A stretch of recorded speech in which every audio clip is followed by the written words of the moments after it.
Vamos admitir, a verdade é que o problema ambiental se tornou totalmente insustentável. A poluição causa doenças e prejudica a vida de milhares de pessoas. Tentar se locomover pelas ruas de grandes cidades, como Nova York ou Londres, está se tornando impossível. O trânsito é extremamente lento e você fica respirando aquele ar pestilento pelo número absurdamente grande de carroças? Sim, isso era uma crítica dos habitantes das grandes metrópoles na última década do século XIX.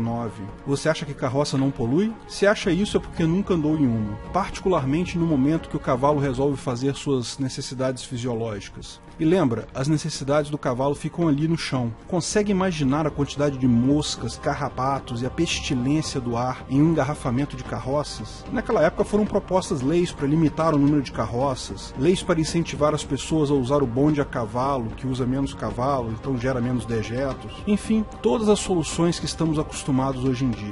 O problema é que essas soluções do tipo vamos nos dar as mãos e fazer uma ciranda pelo clima nunca funcionaram, nem tem qualquer chance mínima de funcionar. O que realmente resolveu o problema da poluição causada pelas carroças na virada do século XIX foi a invenção do carro a gasolina.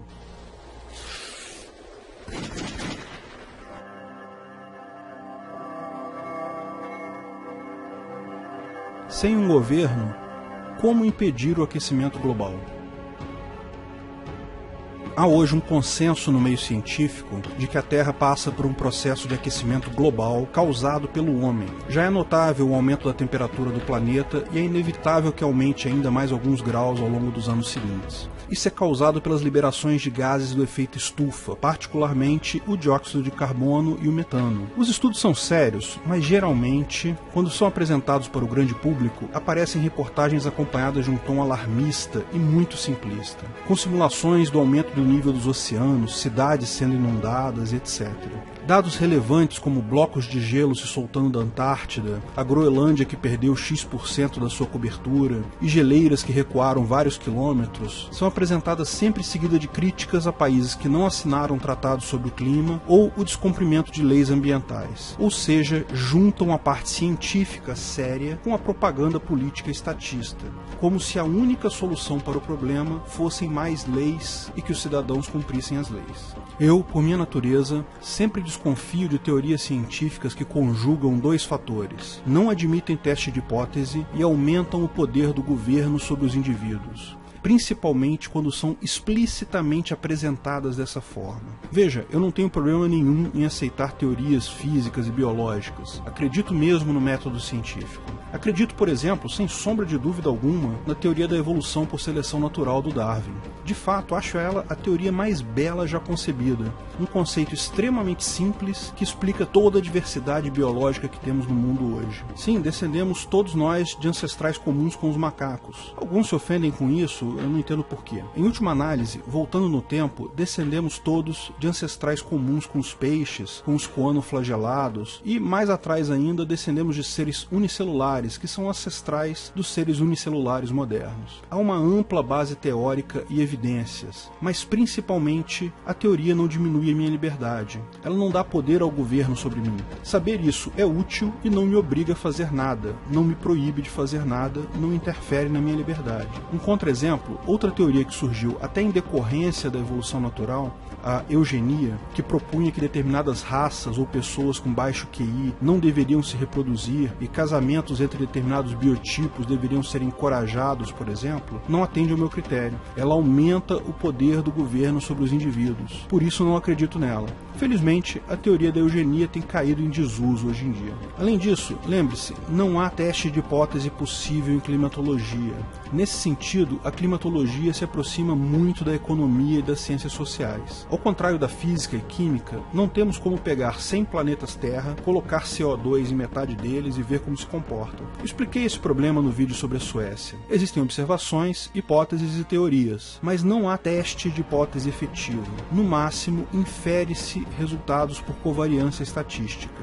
Nesses casos, ficamos sempre na mão da interpretação dos dados estatísticos, exatamente como na ciência ciências sociais. Por isso, eu digo sim que acredito em vacinas. Imunobiologia, ao contrário da climatologia, permite teste de hipótese. Está claro para qualquer um que veja que vacinas são efetivas sim. Foram feitos experimentos diretos. Pega-se 100 pessoas, injeta-se vacina em 50, percebe-se que esses realmente ganham mais imunidade em relação aos outros 50 que receberam placebos. Então, embora vacinas impliquem sim em diminuição de liberdade individual, eu acredito que são verdadeiras. Eu me vacino sempre e aconselho qualquer um a se vacinar. Lógico, como libertário, não posso concordar em obrigar alguém a fazer algo, mesmo nesse caso, mas acho um idiota quem não se vacina. Mas a teoria do aquecimento global, ela conjuga esses dois fatores. Diminui a sua liberdade e não possui um teste de hipótese claro. Portanto, sempre haverá um grau de opinião, não importa quão certo estão os cientistas sobre a questão.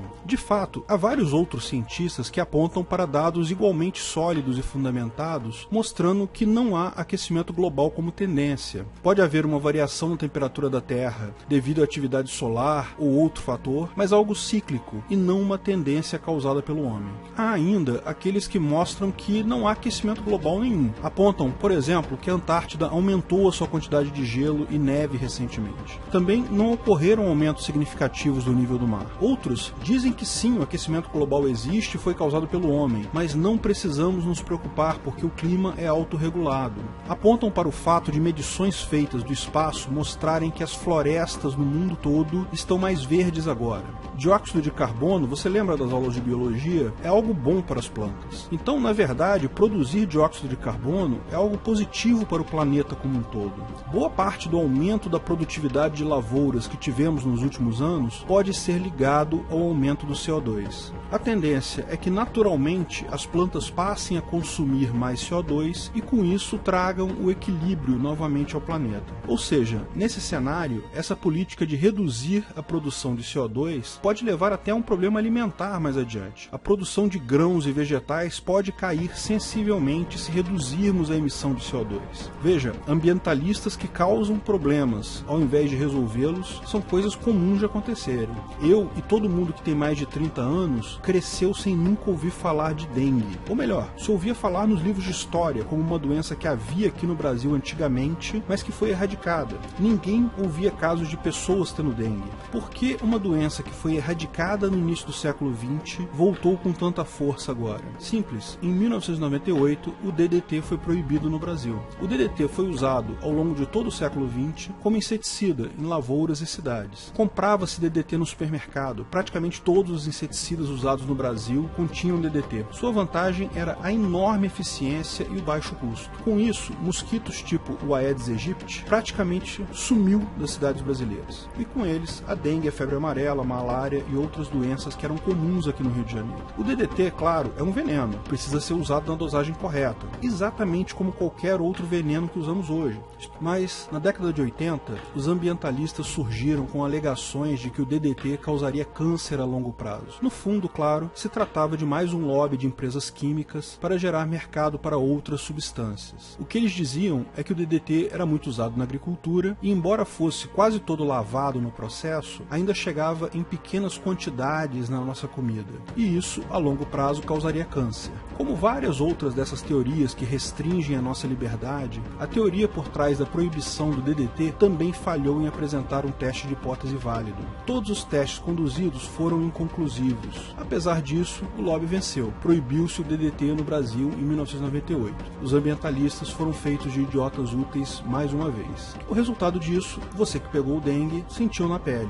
De 0 mortes comprovadas causadas por câncer devido ao DDT, agora temos dezenas de mortes comprovadas pela dengue, sem contar a microcefalia, zika, chikungunya, febre amarela e, lógico, em pouco tempo teremos o retorno da malária ao Rio de Janeiro e em outras grandes cidades. Boas intenções nem sempre significam bons resultados, principalmente quando misturadas com teses políticas. Mas afinal, existe aquecimento global causado pelo homem? Nós, enquanto sociedade, precisamos fazer alguma coisa para impedir isso? isso? Minha resposta à primeira pergunta é não sei. Tendo a acreditar no consenso científico, mas a forma espalhafatosa como esse ponto é apresentado, com simulação de inundações de cidades e associação do mesmo com o aspecto político, me deixa com dúvidas. Se você não acredita no aquecimento global causado pelo homem, eu não te critico não, você pode ter razão. Aliás, se puder, comente suas opiniões abaixo. Mas a segunda questão, eu tenho certeza absoluta da minha resposta. Nós, enquanto sociedade, não precisamos fazer nada.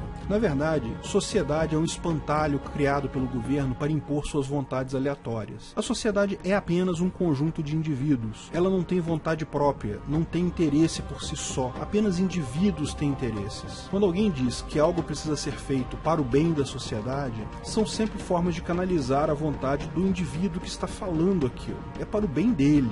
Ele só está usando uma forma de convencer os outros a fazer o que ele quer que seja feito. Nenhuma solução do tipo, vamos nos dar as mãos e baixar nossas emissões de dióxido de carbono, jamais funcionou nem jamais vai funcionar. Apenas vai ser usada para a criação de legislação restritiva de liberdade. Leis estatais só servem para tolher liberdade e favorecer governistas, jamais para realmente resolver problema algum. Coisas como o protocolo de Kyoto já são chamados de imposto sobre o ar, porque é o que efetivamente se trata. Em última análise, esse tipo de solução impõe um imposto para quem respira. Se a temperatura do planeta de fato crescer de forma consistente, não vai ser esse tipo de postura que vai nos ajudar. Se realmente houver aquecimento global e se esse realmente se mostrar uma tendência crescente, o que vai nos salvar vai ser a tecnologia. Há dezenas de soluções propostas para isso, desde a liberação de particulados na alta atmosfera até barreiras climáticas para as cidades. Não, carros elétricos não resolvem nada, porque a eletricidade continua sendo gerada com a produção de CO2. Portanto, embora o carro em si não gere mais CO2, a usina elétrica continua gerando.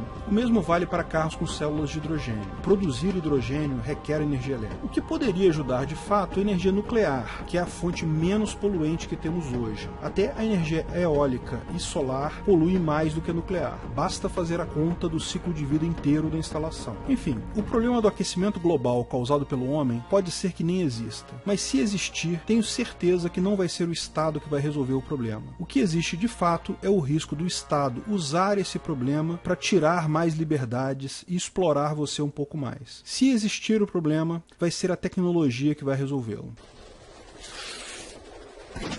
Se você gostou do vídeo, não esqueça de curtir e compartilhar. Agradecemos o apoio de todos os nossos patrocinadores que aparecem no texto, em especial a nossos patrocinadores VIPs, Olímpio Ferreira, Breno Meneghetti, Ariel Parcianello, Paulo Martins, Felipe Murta, Guilherme Ribeiro, Joaquim Dornelles, Vicente Gino, Daniel Mizedo, Bruno Brinatti, Gabriel Carres, Marcelo de Souza, Rodrigo Galberto. Clique no logo do canal para assinar e ser avisado de novos vídeos. Se quer saber mais sobre o assunto, veja um desses vídeos que selecionamos. Um agradecimento especial para a comunidade Ancapsu, que me ajuda a fazer esses vídeos, e para os administradores do canal do YouTube e da página do Facebook, Pedro Baldi e David Coutinho. Se quiser contribuir com o canal, ajudar na divulgação do anarcocapitalismo, veja na descrição de que formas você pode fazer isso.